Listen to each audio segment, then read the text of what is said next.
So I'm going to go ahead and begin the webinar. I want to welcome everyone out there who we can't see to NBO Presents. I'm Pam Morton, the Executive Director of the National Basketry Organization. We're very excited to have you join us for NBO Presents 2022, How to Photograph Your Work with NBO board members, Cale and Eric. We have disabled the chat. It will only come to the panelists and me. Please use the Q&A button at the bottom of your screen to ask any questions. I'll be monitoring the questions throughout the program. If they're answered, I'll just delete them, and otherwise we'll try to get to as many of them as possible towards the end of the program. As you can imagine, these webinars have a financial impact on NBO, and we do them for free. I'll be putting the donation link in the Q&A section, or you can go to nationalbasketry.org to the donate tab. We appreciate your donation of any amount. Your support is invaluable. And at this time, I'm going to hide myself, and I'll be back about 10 minutes before the hour. So that'll give everybody sort of a visual warning that we're wrapping up, and we'll move into whatever remaining questions there are. Thanks for joining us. See you later. Thanks, Pam. So I'm going to share a slideshow that Cale and I have put together that will lead us through a number of different topics and give you some visuals. As you'll note, this presentation is all being recorded. Feel free to take screenshots if you want, but you also have access to it once we get it up to YouTube if you want to refer back to it. So just a brief introduction. My name is, as Pam mentioned, my name is Eric Stark. I'm actually an architect, and I teach architecture. I'm also a basket maker. I've been serving on the NBO board for the past year, and I look forward to sharing some of the things we've learned about photographing our work today with you. And my name is Cale Chappell. I'm also on the board and currently serving as Vice President of National Basketry Organization. I'm a basket maker, primarily weaving in waxed linen thread. And also I have a project, Baskets of Africa, where I work with African baskets. Great. As Pam said, if you do have questions as we're going through this, please do put them in the Q&A, and we'll get to them eventually. Maybe we'll answer some of your questions as we go through this. So first and foremost, I'll let Cale get started.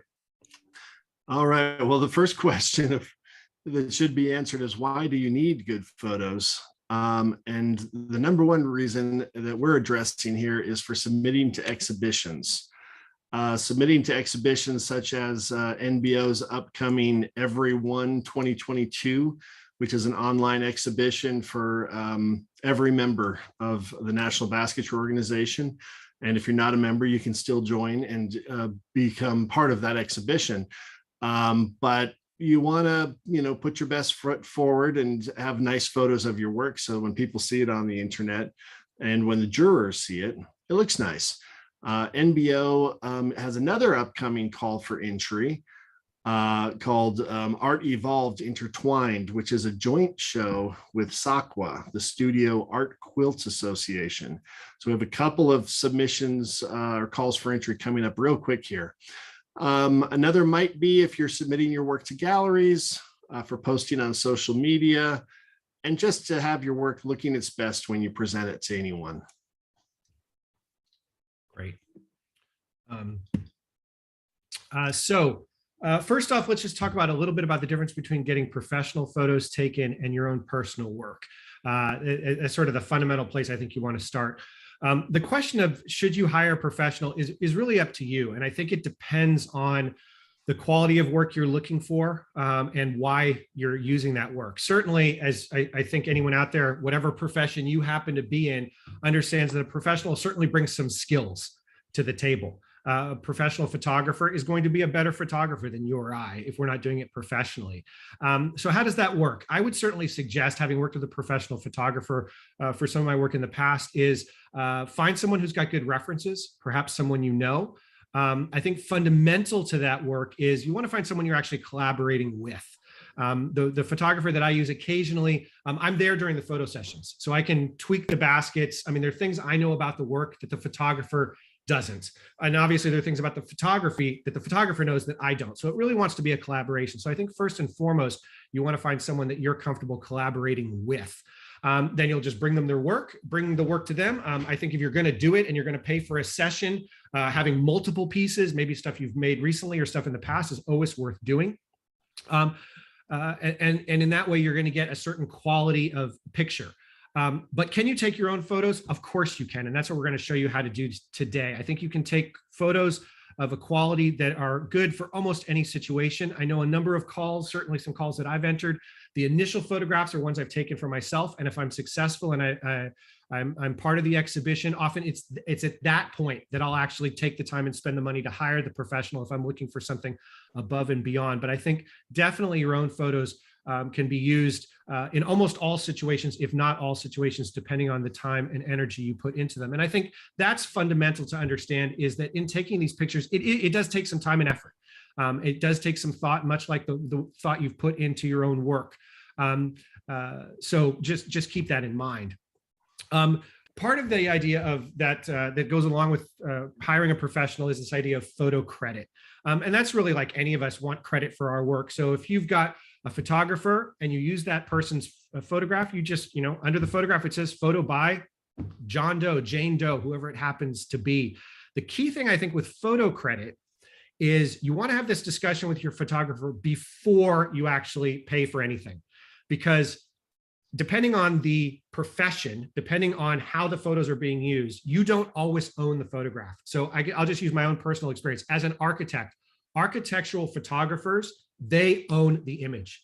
I just license the image from them. So I pay a fee if I want to use it online. I pay a different fee if it goes into a magazine. I pay a different fee if it's on my website.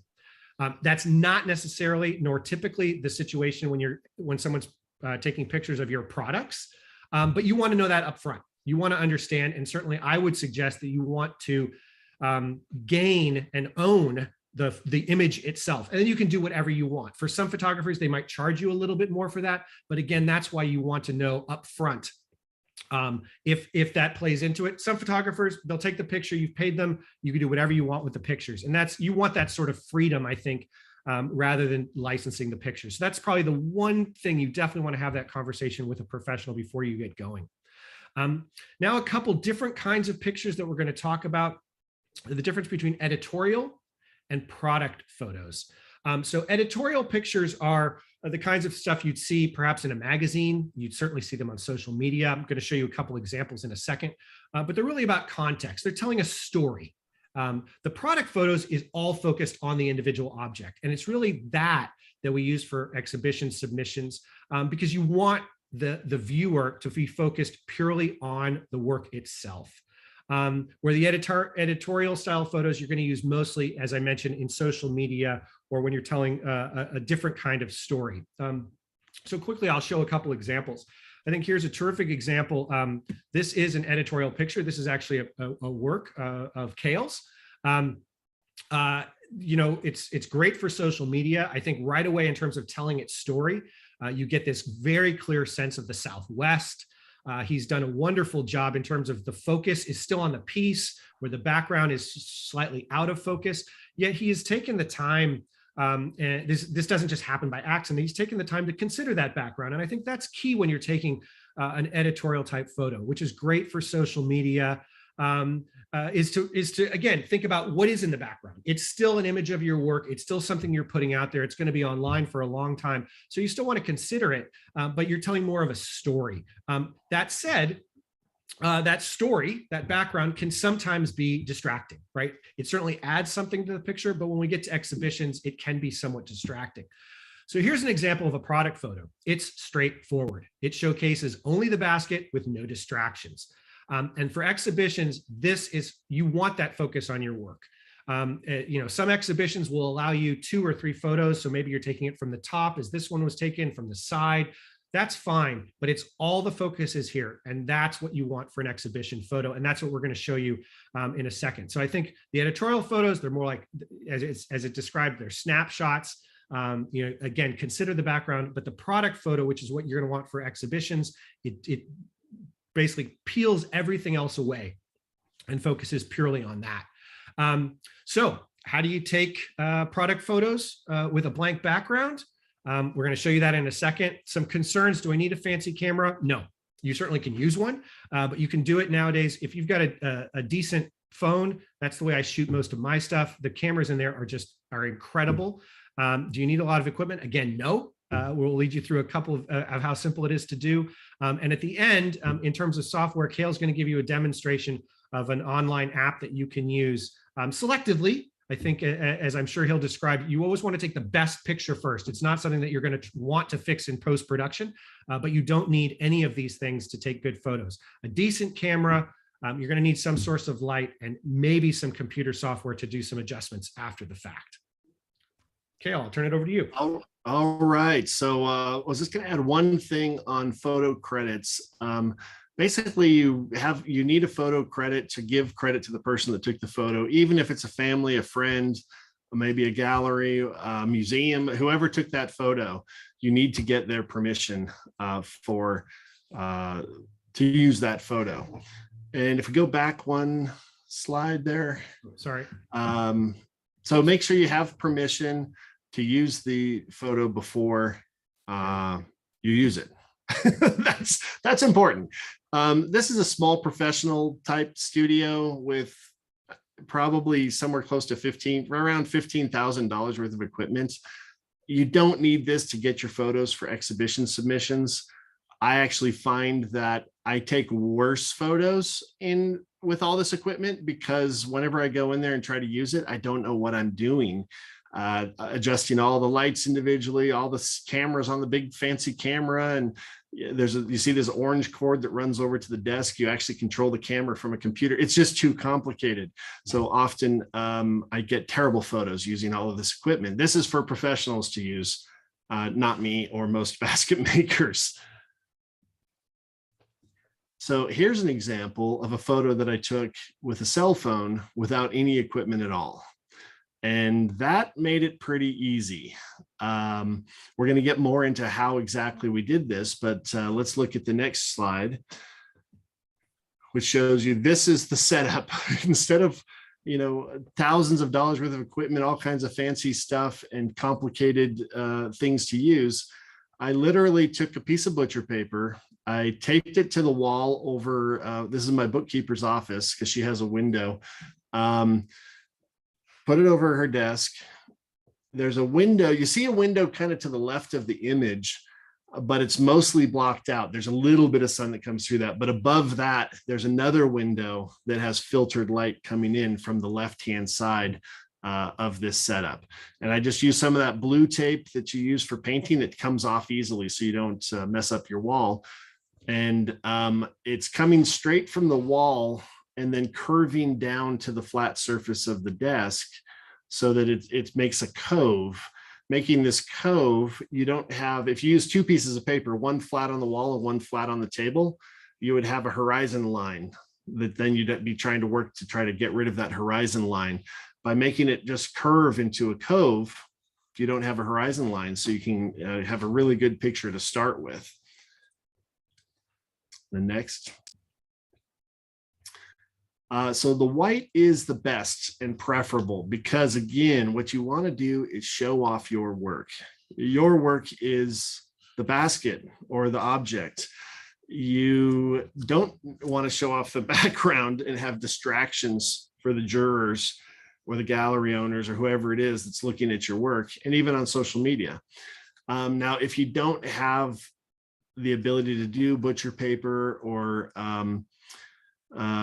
something white, or a neutral gray also works. Or maybe you have a light colored basket and you want to shoot it on black. Well, you'd probably go to the store and get some craft paper and make that cove. So you never want a cluttered background. You could find the most plain and blank space in your house where your baskets fit. Here, I just cleared off a bookshelf.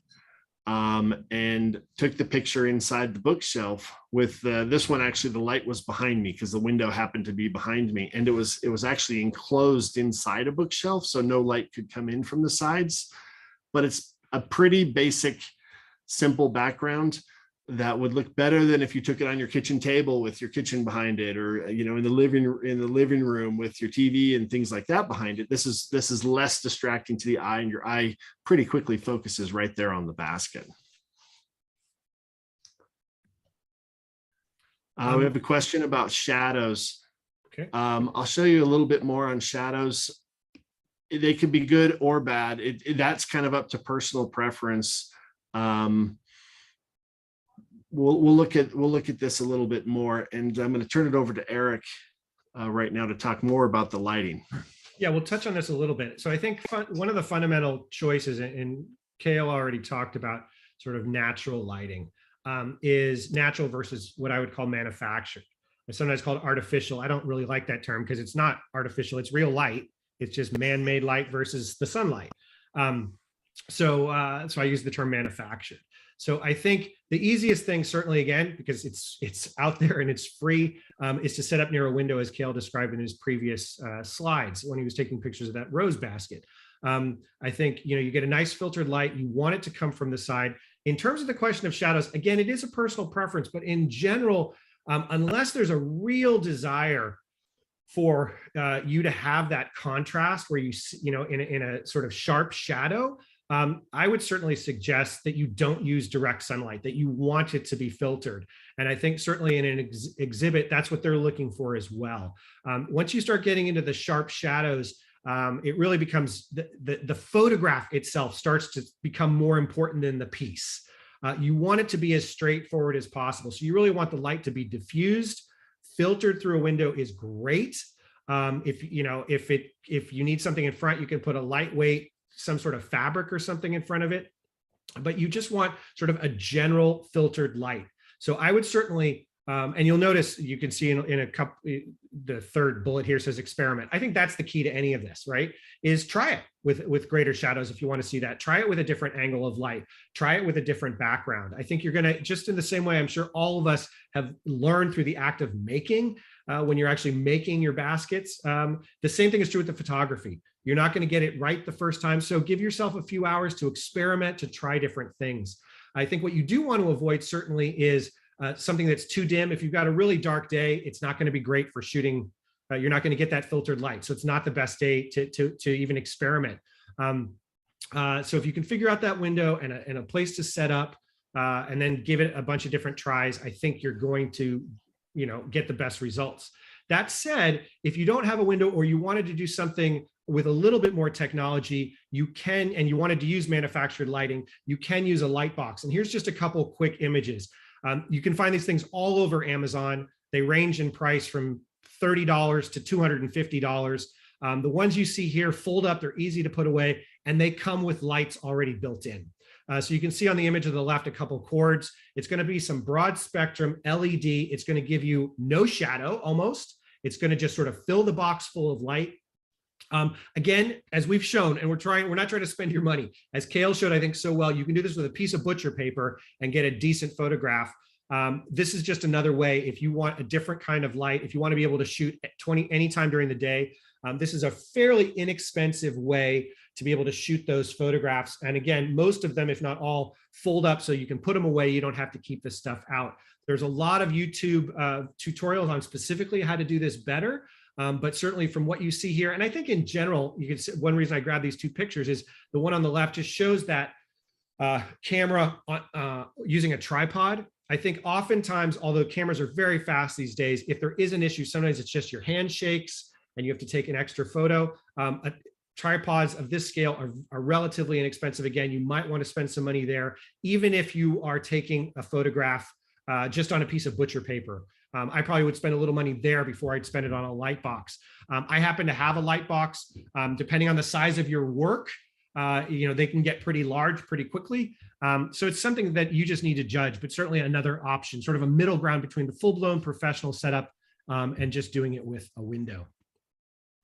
The cell phone itself as a camera, I think is an amazing tool. I mean, obviously they've come leaps and bounds, and depending on how old your phone is, chances are it's got a great camera already on it. Of course, if you've got a better camera, you can use that as well. Some quick tips in terms of how to use it. First and foremost, make sure that camera lens is clean.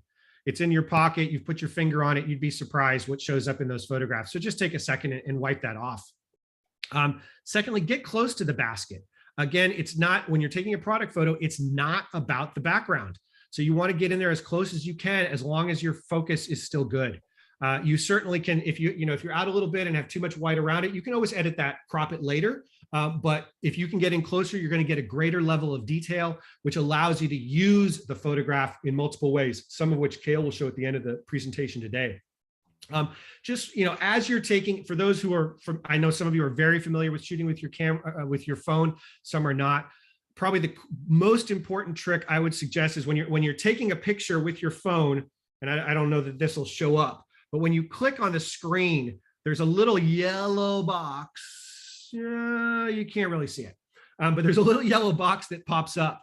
And that just tells the camera, tells your phone what to focus on. And at least on the iPhone, if you scroll up and down, it adjusts the light level. I would certainly experiment with that as well. The phone does a great job in terms of sort of picking the correct light level for you. Certainly something in terms of getting the focus right and adjusting the light level, easy to do. The final one is, take a picture from an attractive angle. Keep the lens about level with your work. But I think the key thing here, again, is it's underlined, is experiment. Digital photos are cheap. Don't take 2, take 30, right? You will see them differently. I guarantee this. You will see them differently when you're flipping through them than when you're actually taking the picture. So take an extra. Take pictures that you don't even think you'll use, just to see it from a different point of view. And then as you flip through those, delete the ones that aren't any good, keep the ones that are good. And you're going to find, as you do that more and more, you're going to start realizing there are different ways that you like to shoot, different ways that you think your work, everyone's work is different. What's the best way to show your work? So as long as you've got it set up, take more photos than you could ever use, and then take an hour or so and go through them. And, if you start with 30, whittle it down to 2. But as you can imagine, you have a better chance of getting one good photo if you've taken 30 than if you've taken 1, right? The numbers just make sense. So go ahead and experiment, get a bunch of photos, and don't worry so much as you're taking them, are they perfect? By all means, look through the lens, take your time, get it right, but you're going to look at them again, and that's when you're going to decide what's the best one that you actually want to use. All right. So after you have chosen the best of the best photos that you've taken, you might still want to do a little bit of what's called post-processing. This is after you've created and made your photo, chosen the best one. Post-processing would refer to using some software to maybe clean it up a little bit, maybe lighten it, darken it, whatever you need to do to make it look the most like the actual basket looks. So can't stress enough, there's no substitute for taking a good photo first. Always take a good photo. Spend the time, make the effort to take a good photo. Software can only fix so much, and software can also be complicated and confusing, kind of like all that professional photo equipment. So the less you have to use the software, the better, and the better result you'll get in your final photo as well. I'll just re-stress, Eric already said this, but when you're taking your photo, when you touch the screen to show it where you want it to focus on your basket or your piece, the camera then readjusts the entire composition and the light levels so that it focuses best on that point. And that is really important. And if it still looks too dark, then you slide up to brighten it, to increase the exposure, or you slide it down if it's too bright to decrease the exposure, to start with that good photo. Again, no substitute for a good photo, but once you have your good photo, Snapseed is a free photo editing software that works on Android and Apple devices, being cell phones and tablets. Apparently, it also works on Windows computers, but I believe there is a charge for it if you use it on a computer, and I don't believe it's available for the Mac computer, but you can do it on your iPad, you can do it on your any tablet or phone, and you download it from the App Store, or I think it's called the Google Play Store for Android. Download it for free.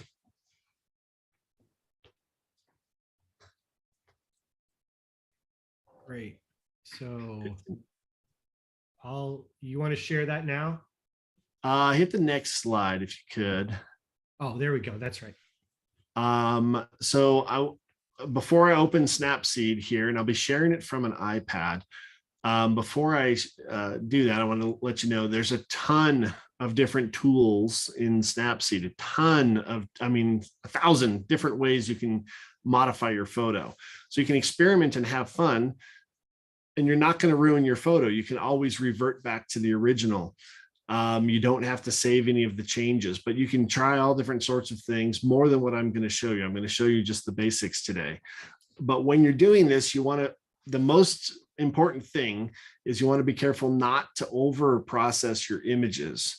When you over process an image, like you put too much saturation, so there's too much red or too much blue, they look fake. They don't look real anymore. They don't look like your basket. And as you're using it, if you have your actual basket sitting, on the table next to you and the software up on your iPad or phone, you can compare the screen to the actual object to make sure that you're representing it properly and that you don't do too much to the photo. Less is more. Start with a good photo and do the least amount possible to it in the software to make it look good. So I'm going to show the three most important features, I think. Rotate, because often, especially if you're shooting handheld, you're just holding the phone in your hand, you might be off by a couple of degrees. It's not straight. So you want to rotate it, and you want to do it in this order too. Then you want to crop it after you've rotated. I'll show you why. And then they have a feature in there, a tool called Tune Image. I'll show you that. Then there's some more advanced options. One called Healing, one called Lens Blur, and one called Brush Tools, which I'll also show. And now I'm going to go ahead and share my iPad. And this will take a moment for it to switch over.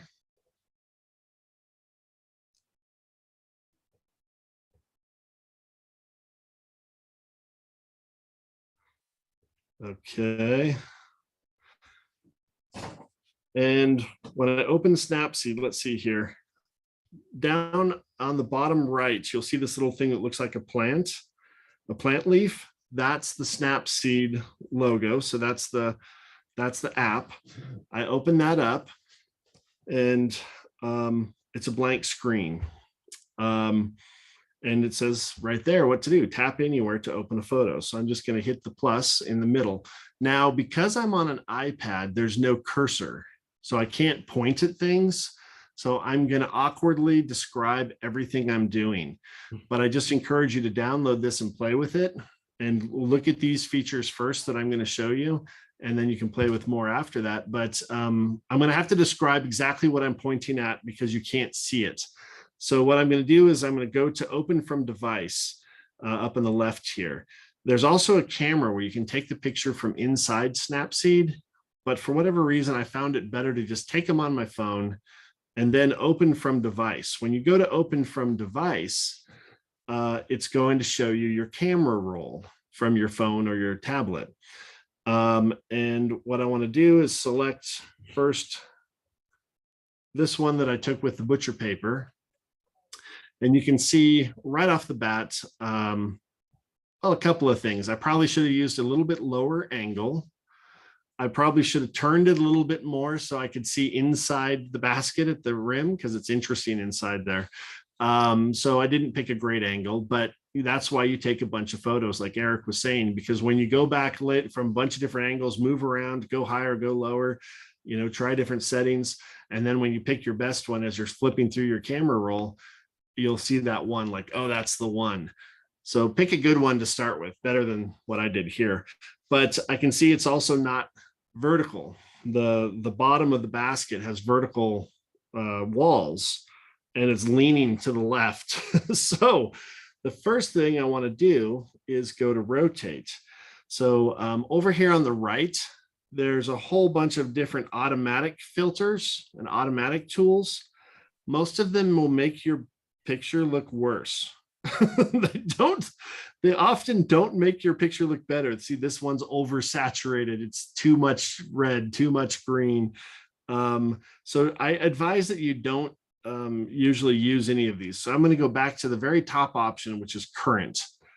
Current is going to show me without any of that stuff that I just clicked on. Okay, so I'm going to hit the X and close that, and hit this little pencil in the middle to the right. There's a little pencil that's for editing.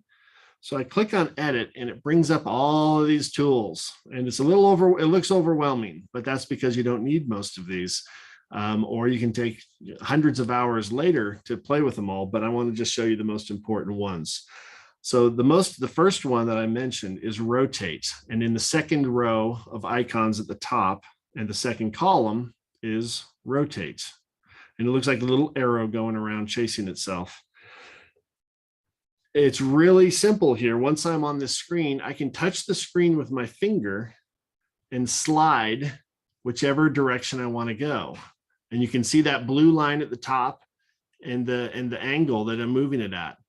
Now, the reason you want to rotate before you crop is because part of your picture will disappear as you rotate.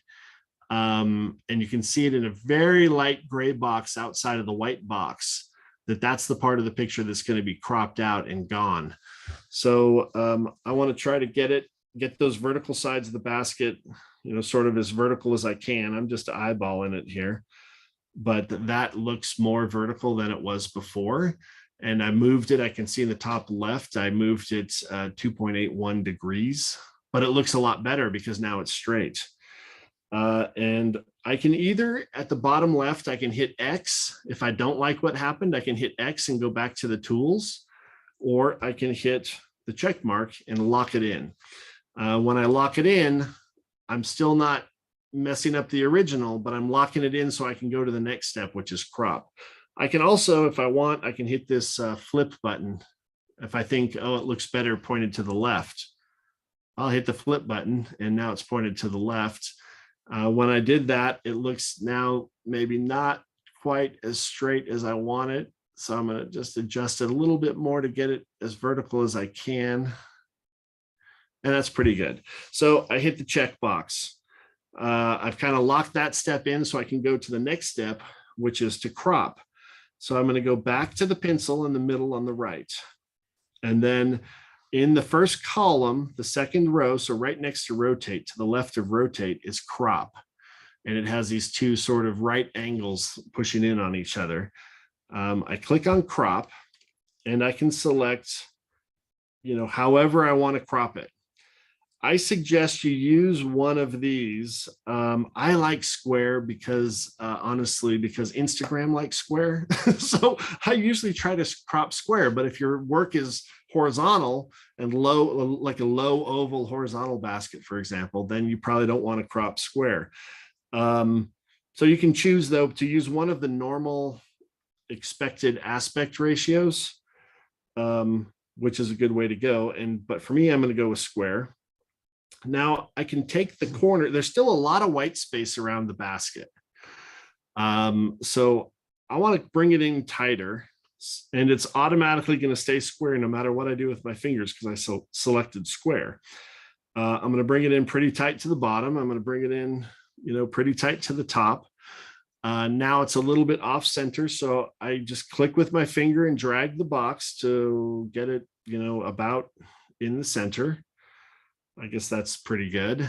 And again, if I choose like, oh, wow, I really messed everything up, I can hit the X now and go back a step and not lock in this step. But I'm going to go ahead and hit the checkbox because I think that looks pretty good. And now it shows me where I stand now in this whole process. The next thing I want to do is tune the image. So when I come to the pencil on the right in the middle, tune image is right at the top left. And for whatever reason, these tools are not in alphabetical order. Maybe they're in order of importance according to the developer. I don't know, but tune image, they put right on the top left. So I'm going to click on tune image. And what I'm going to do now is down in the bottom of the screen, there's an auto adjust and there's an adjust. Now, when I hit auto adjust, generally it's always going to make the picture look worse, in my opinion. And up at the top right, there's a little box with a vertical line through it. If I click on that, it shows me what it looked like before, and then I lift off, and this is what it looks like after. This is how it auto adjusted and said, hey, this is what we think you should do. Well, I think it looked better before, like this. So I'm going to go ahead and hit the X, hit the pencil again, and go back to tune image. And then I'm going to hit the manual adjust. Now, it's a little hard to see on Zoom here. That's why we're doing a direct live screen share from the iPad to try to get the best image quality. But the background of the on this basket is a bit gray. It's a light gray. It's not white. So when I come in here, I want to adjust my brightness. Now, when I select brightness, now I can just drag my finger. And what I often like to do, I drag it all the way to the right. Wow, that looks terrible. What happens if I drag it all the way to the left? That looks terrible. Okay, so now, but then you can see what the tool does when you drag back and forth. Here's what the tool does. Now, I want to go in and fine tune and just lighten it up a little bit. This is going to lighten the entire image, including the background, making the background a little whiter. And it's hard to tell if it's on true white or not, especially because it's completely surrounded by gray. It's hard for your eye to perceive whether this is true white or not. But I'm going to go in and adjust. And I'm down here in the list, there's something called highlights. And when I go to highlights, what it's going to do is only brighten or darken the highlights. Now, the highlights are the background for in this picture because it's very light in the background. So I can lighten the background further. And again, if I go all the way to the right, that's what it looks like. It looks like it made too much of a change on the flower part. If I go all the way to the left, you see how it goes back to gray and it's too dark. So again, I'm just going to bump it up a little bit, and that's probably enough to push that background to white. If I hate what I did, I can hit X and not save any of it. If I want to see what it looked like before and after, you see it's a subtle difference. This is the after, and this is the before. By clicking on that upper right-hand corner, the square with the vertical line through it, I think it's improved with the after, and the background is whiter. Here was the before. You can see now, wow, that was pretty gray. After, that's pretty white. So I'm going to go ahead and click the check mark on the bottom right-hand corner and lock that in. Now I'll just show you again here. If you hit the rainbow on the upper right, it brings up all these things that we really probably never want to use. So I'm going to hit it again and get rid of it. That's a pretty good picture right there. Shadow or no shadow? There's a shadow there, and it's kind of an ugly yellow color, this shadow. I would like to reduce that shadow and not have so much shadow.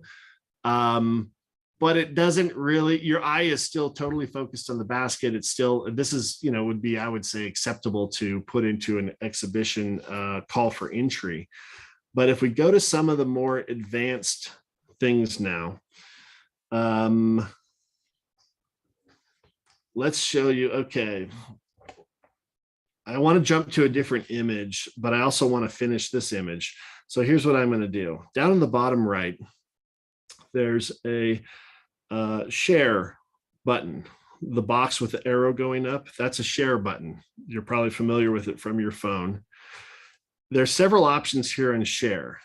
If you hit the top one to share, you can put it in a text, an email, you can share it to Facebook, whatever you would like. Open in, I found that not useful. Save will save with changes that you can undo, but you're still modifying the original image. I like save a copy. I want to keep my original photo. I don't want to mess up my original photo. So I like to save a copy. If you export, it'll create a copy with the permanent changes. So I'm going to just save a copy so I can have my original and this copy. Now it's saved. So now if I go back to open on the top left, click on that, oops, and open from device, there it is. But you can see my originals because I remember I rotated it to the left, or I flipped the image so it's pointed left.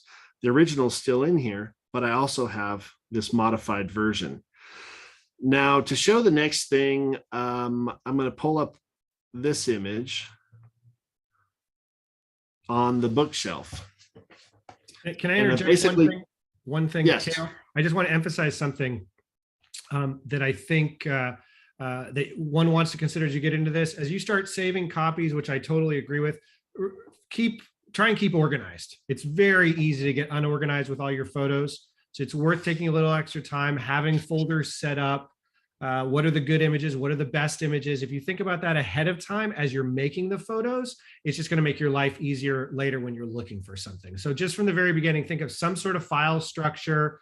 Maybe if you do different types, all your white oak baskets are in one place, all your knotted baskets or something else, whatever that happens to be. But it's worth thinking early on before the number of images, because as I said, you can take infinite images. Why it's worth deleting the ones that are really bad. But if you're holding on to a lot of stuff, some sort of organization early on is going to help you in the long run. Thanks. Yeah, because when it comes time to make that submission on a call for entry, and you have 50 shots of the same basket, and you can't remember which one you had chosen is the best one, best to name it some way or move it into a different folder or put a favorite on it or something. And you can do that in Snapseed here too. You can save it to a specific folder or portfolio or whatever, but I'm just saving it back to the camera roll for now, the regular roll. So here, we look at this image, we would still want to go through the first steps. We would rotate it to the left a little bit. We would crop it. I would go square. We would tune the image to get it as close as we can to whatever brightness and contrast we want. But then there's another tool here I was going to show. I'm clicking on the pencil to the right in the center, which is called healing. Healing it can be good and bad. So healing is on the third row in the third column, and it looks like two Band-Aids crossing each other. So I'm going to click on healing. And what healing does is it tries to fix issues. So in this picture, maybe we have an issue with these holes on the right. That would be cropped out normally, but let's just say we have an issue with these holes on the right. Once I'm in healing, which I am now, I'm just going to take my finger and come down here. It makes a red line to show where my finger is touching over those holes. Now it's going to guess and it's kind of blurring and taking some of the image from around those holes, and it's guessing at what I want it to do, and it's removing the holes. Let's see how it does with removing this horizon line. I don't know. Yeah, that's, it mostly blurred it. Now there, I just took a chunk out of the side of the basket because I got too close. Now in this tool, you'll see an undo and redo at the bottom. So in the bottom left under undo, I can undo that last stroke of my finger. Some of the tools have an undo and redo. Some of the tools you just have to X out and then come back in. I don't know why. So I'm going to come in from this side so I can get close to the basket, but not too close. And it sort of does an acceptable job of cleaning that up. Now, say we wanted to take the tip of this leaf off on the right below the red part of the flower. If I try to come in here and say, oh no, I don't want that tip of the leaf, it does some crazy weird stuff because it doesn't really know what's going on here. So you can use it to remove a few things from a background, and you'll see, it just kind of blurred it and made it kind of weird looking. But by the time, say, you post this on social media or something, it might be acceptable. Personally, I try to take a good picture, so I never have to do that. I'm going to hit the X here. And I'm actually going to close that. I'm going to go to the top left corner and hit open. And I'm going to open from my device to get to my camera roll. and I'm going to open that image that we were working on before, and I'm going to go to, oh no, I'm sorry. I'm going to select a different image. I'm going to select an image that is really terrible. This is an example like of something you don't want to do. There's all kinds of stuff. It's just a mess, this image. But say you have an image that's not this bad, but you have some things in the background that you want to blur and focus the attention on this would be a good social media thing too. You want to focus more on the basket and not all of this other stuff. When I go to the pencil on the right in the center, there's something called lens blur. So almost down in the bottom right-hand corner, one row up from there on the right-hand column, there's something called lens blur. It's a circle. I can click that. And what this will do is it'll blur the background for you and keep the center in focus. And you can actually take your focus point and move it to where you want to go with your finger. And you can move your fingers apart and twist to kind of surround your basket or your object to get it as close as possible. Oops, I don't want to do that. Get it as close to possible to just only being on your item. Oh, I did it again. Okay, move this up. Okay, so now we can see this was the before where everything's in focus. This is the after where the outside is blurred. We can also click on adjust down here on the bottom in the center, and we can go to the transition width. That's this center bit here, and you can make that transition lesser or more depending on what your desired effect is. Now, when we look at it before where everything was in focus, after, you can kind of get it a bit more focus on the basket, but you should never submit to an exhibition or gallery or something like that starting with an image like this. This is the worst. I looked around my shop and I looked at where's the worst possible place I could take a picture, and this was it. But that lens blur can be useful sometimes. Say you're taking a picture of a flower and you want the flower in focus but everything else blurred, and your camera put everything in focus. You can use this trick for that. I'm going to hit the X because I don't like that very much. But then the last thing is incredibly powerful. I'm opening from my device again. We'll go back to this image here. This is an incredibly powerful tool that you should really experiment with. I'm going to all of the tools on that pencil, and on the third row, the second column, there's a brush, like a paintbrush. This paintbrush does a number of things. One thing that I really like with the paintbrush is I'll go to exposure and increase the exposure all the way up to 1. So this is going to lighten anything that I draw on. And the shadow that's kind of an ugly yellowish color, I'm just going to draw on it with my finger, and it's lightening it. But what it's doing is it's actually lightening it to a point where it's gone and now it's white. That is less distracting, I think, and looks better. Again, it's a matter of personal preference, but I think that looks better. And it was very easy to just erase it when you're going to white. Down underneath the basket, I can see also there's a little bit of darkness down there. I'm just going to go around there as well. Now, when I click up in the top right at the box with the vertical line, I can see what it looked like before. And you see that kind of ugly yellowish shadow and what it looks like, and directly underneath the base of the basket too. And then I'll take my finger off. This is what it looks like after. When you look at this picture, the only thing you see is my work, my weaving. And that's what you want to show to the jurors and the galleries. And sometimes on social media, you want to just show that. You just want to show your work. Sometimes you want to do an editorial photo with all of your to tell a story. You can also, pinch and zoom and look in and see if you made any errors on your on your weaving. But this is incredibly, incredibly powerful. So we've got about 10 more minutes. All right. Yeah, I'm wrapping it up here so we can get to questions. Effect. Thank you very much, Eric, because I might have just kept talking forever. Effect. There's these other things that are also very useful. Saturation. Saturation is showing a +10. I can just apply saturation to certain areas of the basket, say this light green band, and it's going to saturate the colors only in that area. Now, in this case, I'm making this picture worse, but I wanted to show how this works. You can also decrease the saturation, and I could take one area of the basket, say the leaf, and I'm basically taking the color out of it, and it's turning to black and white.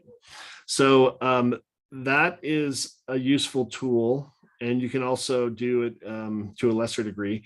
Effects over here on the left where it says effect, that's how I'm getting this menu to pop up. Temperature, you say you have your photo, but it's just, it needs a little more yellow in it, a little hotter. Well, you can add that. Say you need it to be a little cooler down here. Cooler is it's gonna add more blue, but only in the places where you're telling it to. So that can be very useful. And likewise with exposure. And again, I'm destroying this, I know, but I'm doing this for effect. Say the exposure, say it's too light somewhere on your photo and you want to darken it, or it's too dark and you want to lighten it. This is pretty extreme. So you'd want to do probably the 0.3, not the one like I was, but I'm just trying to show you what it looks like.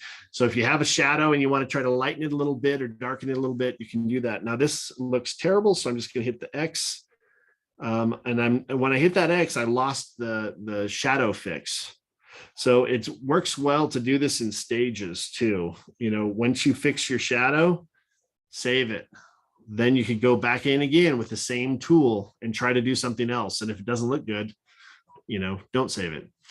That's about all I have. There's we've got a few questions in here, so we can go to those. I think that's great.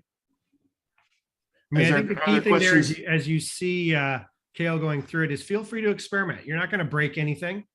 I think all too often we think something bad's going to happen. Feel free to experiment, save different versions, because oftentimes the changes are subtle. I really appreciate as Kale's flipping back and forth between images. He's adjusted in images, the original image, because I think sometimes that's when you'll really see the difference. Are there any questions about how to do something in Snapseed, or should I stop sharing Snapseed? It looks like, let's see, I'm just looking through the questions. I'm not sure there's anything specific to Snapseed versus just talks about mostly about questions. Light. Yeah, light and something with the iPhone. So I think we're okay. All right, I'm going to stop sharing then. All right, I hope that gave a pretty good overview. But again, like Eric said, play around with it, try it, and it's free. You have lots of photos. The photos are free. Just don't mess up your photos. Save a copy and you're good to go. Save a copy. You always have your original. Yeah. In terms of some of the questions, I think if lights aren't built into your light box, I find the broad spectrum LEDs are really good. I think the key is how big is your box. I've certainly found strip lights are much better than, say, a bulb. Because it sort of fills the whole box. And oftentimes, but I would argue the key thing is having more than one light source. Even the broad spectrum LED, which tends to not have shadows, I'd always have 2 strips or 2 or 3 bulbs. You just want to flood it with light. Again, in general, you're not trying to create shadows. You can always turn those bulbs off and create shadows if that's what you're after, to the question about shadows earlier. But I think you just want multiple sources. And the LEDs are great just because they're low energy. They give off no heat. And they tend to, depending on which ones you buy, give you a very natural light. So you definitely want to look at the quality, the heat temperature of those bulbs to make sure you're getting the light quality that you want. Let's see, bracketing. Okay, we answered. There's a question if how do you control your shaky hand when not using a tripod? The best answer is use a tripod. My hands are shaky too. They just tend to do that. You can get a small tripod for your phone for $10 for nothing. I guess you could try and brace it, but I just find it's just not helpful. It's just so easy when I set it up with that tripod. The nice thing about having the tripod, this is Paula's question to Paula, is that once it's in place, it doesn't move. So if I want to take subtle changes in that picture, I can do it. In my hand, it's much harder to do that. So I would strongly suggest just investing in an inexpensive tripod. There's so much stuff out there, just because it immediately gets rid of that handshake. You just don't have to worry about it. I can answer the question about the bracketing there. Bracketing is when you change exposures up and down. So when you take a photo, like you can set, if you have a big digital SLR, big camera, you can bracket where you hit the button once and it'll take like 7 photos, 3 above exposure, 3 below exposure, and 1 at exposure. So then you have 7 to choose from. So you have all the different light sources. So it's not really bracketing on the phone when you slide up and down, but it is basically just brightness, making it brighter or less bright. But you can kind of get the effect of bracketing by doing it really bright, and then kind of doing different versions of it. But it's not true bracketing. Let's see, what else do we have here? What about the one from Bev? Sizing? Yeah, there's one about sizing, and then the one from Nolan also, because they're both about sizing and quality. So sizing and quality, it depends on where you're sending it. Like if you want to put it on social media, I find, about 1200 pixels wide at 72 dots per inch is plenty. Sometimes I don't want to put it too large on social media, like my earrings, for example. You don't really want people to see earrings this size and look at all the errors. You can see the threads coming off of the thread, and you want them to see it small. So you don't really want them to zoom in on it. You might want to just upload a very small photo. So it kind of depends on, there are a lot of factors. Now for higher resolutions, a lot of the submissions might ask for 150 DPI, 300 DPI. 300 DPI would be for print, like if it's going to magazine or if you want to print a poster. You can make minor adjustments in Snapseed on sizing, but basically if you save it, the default on Snapseed is to save it at 95% quality full size. So in Snapseed, that's generally going to give you a high enough quality to submit to any exhibition. And with a modern phone, like within the last 2-3 years, you notice with phones, when you buy, they're always talking about, oh, we have the better camera. We have the better camera. All the marketing is on the cameras these days, right? Because the cameras keep getting better and better and better. So if you have a phone that's from the last 3 years or so, take the picture, export it, or save it as a copy from Snapseed. That's going to be big enough to put in any exhibit, and probably even big enough to print it in a magazine. Maybe not a book, but a magazine. So that should give you the highest quality. Yeah, and certainly more and more, a lot of the places you submit through, I know Cafe does this, it resizes the images for you. It'll actually adjust things if they're too large. So it'll actually reduce them to meet the requirements that are there.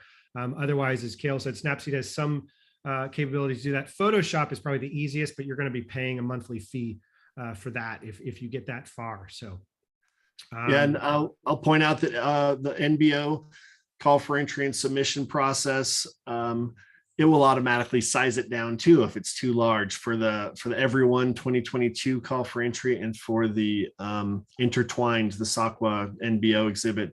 For that exhibit too, our submissions for NBO automatically size down if it's too large. So you can just upload the largest possible size. Right. The question from Jerry about the corrections, are they within bounds? You can have, I'm not quite clear on the question, but basically you can have an unlimited amount of corrections. The more corrections you do, I'll stress this again, you take a good photo, You put it in the software, whatever software that may be. Now, Snapseed seems to be a popular one. There's hundreds of them. Right. You could pay $10 for one, $5. You could get other free ones, but Snapseed, because it's made by Google, seems to be one of the most popular. You can do unlimited corrections and changes, but the more you do to the image, generally the worse it's going to get. It'll start, that's that over processing. You don't want to over process. Like when I was demonstrating the brush at the end, all of that was over processing. All I should have done there is just take out the shadow because everything else looks good. But I just wanted to show you, if you have an area where you need a little more green, or, you know, there are other things you can do with that brush that are really powerful, but do the least amount possible. Even though it can have unlimited changes. Where it usually becomes an issue is if the image really stops looking like the piece of work, which I've never understood why anyone would want to do that. But that's usually the issue. When your work shows up at the exhibit, if it's a physical exhibit and it doesn't look like the picture, they're going to reject it. So, you know, as long as you're keeping true to what's there, you're fine. You're going to be fine. And Allison's asking, how do you save versions of the photos? And it was that share button at the bottom right, and then save a copy as. So you have your original and the copy. You can do that multiple times as you're processing your image. At every step, if you want, you could save another copy, save another copy. So you have all these different versions. But again, it could get confusing as to, wait, which was the best one? Which is the original, like Eric was saying. And again, generally, you want to touch that thing as little as possible. You're probably always going to need a little rotation, 1 degree here or there. You're going to need a crop. You're going to need possibly a little bit of tuning image, and then try to go hands off. And I think that ties in a little bit to the last question we had, what Michelle was talking about, white balance, trouble with colors being true. The first thing I would check is your light. What is the light? It's one reason why, to our first point, is if you can take it with sunlight, you just can eliminate that. So oftentimes it's the light. You know, if you're just using light from a room, it is changing the color, most definitely. Light is how we see color. And so certainly if you're going to use a manufactured light, try and get one that approximates the sun or something along those lines, or use you know, the sun itself through filtered, as we described. I would, you know, again, if you're skilled, to Cale's comments, he said it many times, you can do it post, but I just find it so hard to make those minor adjustments.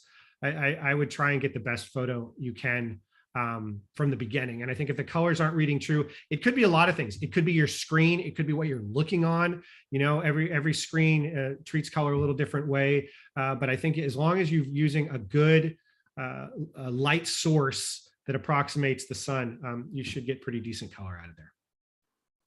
Exactly. Yes.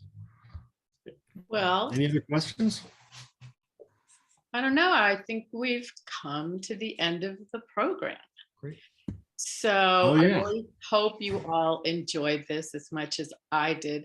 Now, Joan and I were texting, Joan, our administrative manager, during the program, and she goes, now I have to go spend a lot of time figuring out how to do all of this. So I'm sure many of you will want to do the same. I really want to thank Cale and Eric for all their hard work. As you can imagine, to put this presentation together, they spent a lot of time working on it.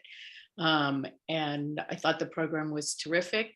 A recording of the program will be available within the week you can get to it through the website. It will be on our YouTube channel. You can also donate to help support NBO Presents using the donate tab on our homepage, nationalbasketry.org. And we really hope to see you at Virtually Woven 2022, Crossing Boundaries. That'll be over a 3-day period, July 28th to July 30th. There will be more information coming out in the next couple of weeks with all the programs we're doing and the hosts and the panelists and all the other special things we have in store for that weekend.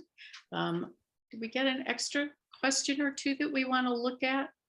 We had one more slide to share, and I also wanted to point out to Joan's comments that we're trying to make it actually as simple and easy as possible. Get your piece of butcher paper, set up next to a window and your cell phone, and just go for it. You'll find that it's quite easy. and we're trying to keep it as simple as possible. But we also wanted to point out, go to nationalbasketry.org, which is an incredible resource for this. Not only this presentation will be on there, but there's a lot of other resources there. If you're not a member, you can click on the Join NBO button to become a member. Follow us on Facebook, Instagram, either one of those. If you do the search, you can type this in as the address, or you can go to the search on Facebook and Instagram and just start typing in National Basketry Organization. It'll pop up. And Eric and I also wanted to offer, if you have any other questions that you think of after this presentation, you can shoot us an email, and we're happy to help any way we can and answer any questions we can. And if we don't know the answer, we'll tell you that too, but we'll point you to someone who does. Well, I want to thank everybody once again for coming, and Cal and Eric. And we are going to, can you pop out of this screen, Cal or Eric, whichever one of you is controlling that? Okay, then I'm ending the recording, and we thank you all for joining us. Thank you very much.